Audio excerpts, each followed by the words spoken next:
গতকাল দিনভর অভিনেতা জিতু কমলকে নিয়ে কম চর্চা হয়নি। মূলত এরাও মানুষ। ছবির শুটিং সেট ছেড়ে বেরিয়ে যাওয়ার ঘটনা প্রকাশ্যে আসার পরেই অভিনেতার বিরুদ্ধে কিন্তু একাধিক গুরুতর অভিযোগ তোলেন এই ছবির পরিচালক সহ গোটা টিম। যদিও আসল কী ঘটেছিল তা নিয়ে সংবাদ মাধ্যমের কাছে সবটা ইতিমধ্যে জানিয়ে দিয়েছেন। সামাজিক মাধ্যমেও একাধিক প্রমাণ ইতিমধ্যে, ভিডিও ফুটেজ সহ একাধিক প্রমাণ কিন্তু ইতিমধ্যেই তিনি স্পষ্ট করে দিয়েছেন, সেগুলোকে পোস্ট করে। এবার কিন্তু স্পষ্টতি আরও এক ধাপ এগিয়ে এবার আইনি পথে হাঁটছেন অভিনেতা। মূলত এরাও মানুষ ছবির শুটিংয়ের গোড়া থেকেই একের পর এক সমস্যার সম্মুখীন হয়েছিলেন। সংবাদ মাধ্যমে সেটা তিনি জানিয়েছেন।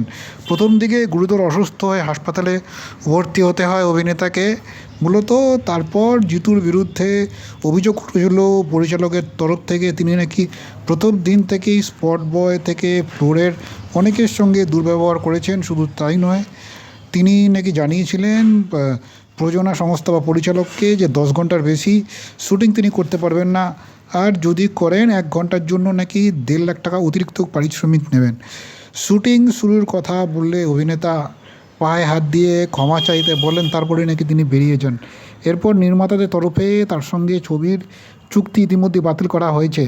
এই ঘটনায় যখন ইতিমধ্যেই টলিপাড়া কিন্তু উত্তপ্ত হয়ে উঠেছে, তখন সামাজিক মাধ্যমে পোস্ট করে পাল্টা তাকে হেনস্থ করার অভিযোগ তুলেছেন জিতু। তার সঙ্গে দুর্ব্যবহারে ক্যামেরাবন্দি মুহূর্ত ও সকলের সঙ্গে ইতিমধ্যে ফুটেজ ভাগ করেছেন। এবার এখানেই থেমে থাকলেন না, কার্যত বড় পদক্ষেপ নিয়েছেন অভিনেতা জিতু ইতিমধ্যেই। যেটা জানা গিয়েছে, এই ছবি নির্মাতাদের বিরুদ্ধে 1 কোটি টাকার মানহানির মামলা দায়ের করেছেন। তার মামলা লড়বেন আইনজীবী অয়ন চক্রবর্তী। ইতিমধ্যেই নাকি সেই মামলা দায়েরও হয়ে গিয়েছে। এই বিতর্ক প্রসঙ্গে জিতু সংবাদ মাধ্যমকে জানিয়েছেন, 16 তারিখ মানে গতকাল শুটিংয়ের সোমবার শুটিংয়ের শেষ দিন ওদের কেন মনে হলো যে তিনি জিতু মেকআপ করছেন না বা সহযোগিতা করছেন না। কার্যত এই টিমটাই নতুন। শুটিং শেষ হওয়ার পর বাদ দেওয়া একজন শিল্পীর অনুমতি ছাড়া ডাবিং নিজের মতো করে নেওয়া কিন্তু যায় না। এগুলো তারা কিন্তু কোনোটাই জানেন না। কার্যত গতকালই তিনি জানিয়েছেন তিনি কেন মানবেন গালি দেওয়া বা গায়ে হাত দেওয়া। শেষ দিন বলে কি তার সঙ্গে এটা কেউ করতে পারে?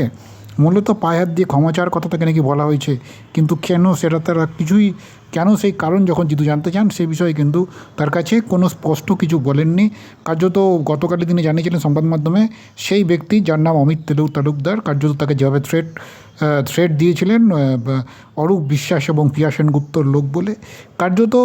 কার্যত তিনি এটাও জানিয়েছেন যে গুরুতর অসুস্থ যখন হয়েছিলেন জিতু, এদের কারণেই গিয়েছিলেন।